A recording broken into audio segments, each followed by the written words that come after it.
Good morning, my wild and beautiful friends. I'm so glad you're here. Today we're talking my favorite way to slow cook beans. They're incredibly versatile, super delicious, high in fiber, and they make the perfect meal prep food. Keep on watching to see how we make them.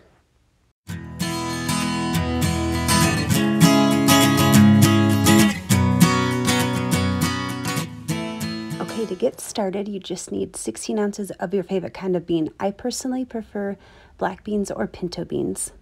This recipe does take just a little bit of thinking ahead. You've got to soak your beans overnight to get them the right texture. So I've just got 16 ounces of black beans here.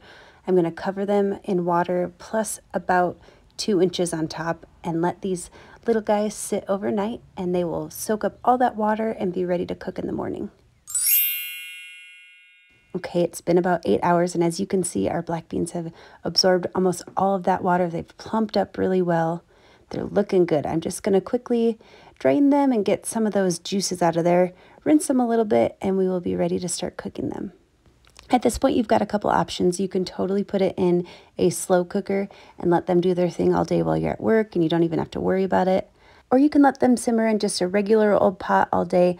I kind of like this method. I have a bigger pot than crockpot, so it gives me room to work with, and it still takes just about the same amount of effort. So I have got my black beans in our pot here. I'm filling our pot up with enough water to cover our black beans plus about 2 inches on top of that. That ends up being about 6 cups of water. To that, I'm going to add 3 bouillon cubes. I really love the not chicken or not beef brand. Both work really well with pinto or black beans. I've also had some dried chilies in my cupboard that work really well for these kinds of recipes. I'm just going to pop off the stems and break them up just a little bit. They're going to cook right down into the beans. If you want them a little less hot, you can cut them open and remove the seeds, but I'm just using about 5 of these. And for the 16 ounces of beans, I really don't think it's too hot. You can start with less and of course taste it and add more as you go. Do keep in mind, if you're sensitive to spice, the longer that these beans sit, the more spicy everything's going to taste. And then for another spicy dimension, I'm going to add a fresh jalapeno. This little guy's almost on the verge, but it'll do because it's literally just going to melt into our beans as well. I'm taking off the stem and just cutting them up a little bit smaller so it cooks up a little bit more easily. I'm still going to leave those seeds in because I like the spice. And you know I love me some garlic. I'm adding 7 cloves of garlic. Just whole cloves. Again, they're going to cook down really well, and it won't be too garlicky. The beans really absorb a lot of the spice and a lot of the flavor. That's why I'm going really bold with it. And I've just sprinkled in a teaspoon of salt and a half a teaspoon of pepper. I'm going kind of light on that. We're going to kind of taste test it as we go so we don't get too salty, especially since we have those bouillon cubes in there. So I'm just going to bring this little pot to a boil, and then I will turn down the heat and let these little babies do their thing, absorb all those delicious flavors, and get really soft and creamy. Oh, and don't forget to put a lid on it. Otherwise, you're just going to let all that liquid evaporate into the air instead of go into your beans. Okay, it's been about an hour and a half, and we're getting nice and steamy here. Hopefully you can see through all that steam. Our peppers are starting to soften up, and as you can see, the water is starting to get nice and murky with that bean juice and cook down a little bit. At about the 4-hour mark, I'm going to check this out. If you're using a crock pot, you can of course do this at the very end as well. You can of course skip this step altogether if you like. I just like my beans somewhere in between whole beans and refried beans. So I like to mash up about half of them. So as we're starting to cook down, I just go in here with my potato masher and get those garlic cloves nice and squished, and the peppers nice and squished. They incorporate a lot better into the beans. They're so soft at this point, so they mash really easily. And then I'm going to keep on cooking them down until all that liquid's pretty much absorbed. For this batch on my stovetop, it took about 6 hours to be totally ready to go. So here's the thing. If you haven't noticed the elephant in the room at this point, refried beans just don't photograph very well. But I promise they're amazing. They smell incredible right now. I'd love to show you a couple quick ways that I like to eat these. If I make a batch at the beginning of the week, we've got meals all throughout the week that are a little different and get us that fiber and delicious bean texture. So this is kind of a deconstructed nacho salad type situation, if that's a thing. Pretty much using up what we've got in the fridge. I've got some corn tortillas here, trying to add different kinds of greens into my diet. I've got some kale and some romaine for crunch. I've marinated some bagged cabbage with some lime juice, apple cider vinegar, salt and pepper, again to try to get more greens. And those cruciferous veggies are important.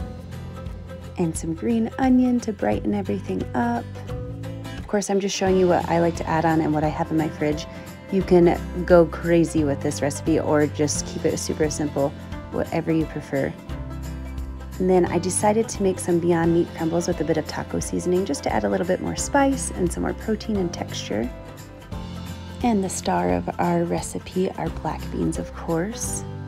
I love adding the ground Beyond crumbles and the black beans hot. It kind of melts into the whole salad. You still get that hearty crunch from the cabbage and the romaine, but it just is a nice play on salad, so you're not just eating cold beans on a salad.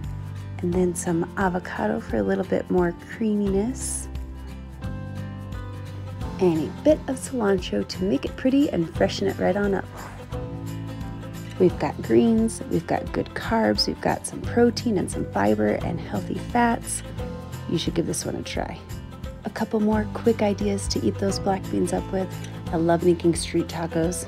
Super easy way to use up some vegetables in the fridge as well. So I've got 2 street taco shells here that I've melted a little bit of non-dairy cheese on. I'm going to add some of that cabbage that we have in the fridge. I didn't marinate it this time. I'm just adding it for a little bit of crunch and a little bit of chipotle hot sauce to spice things up a little bit. And of course, a nice big dollop of our black beans.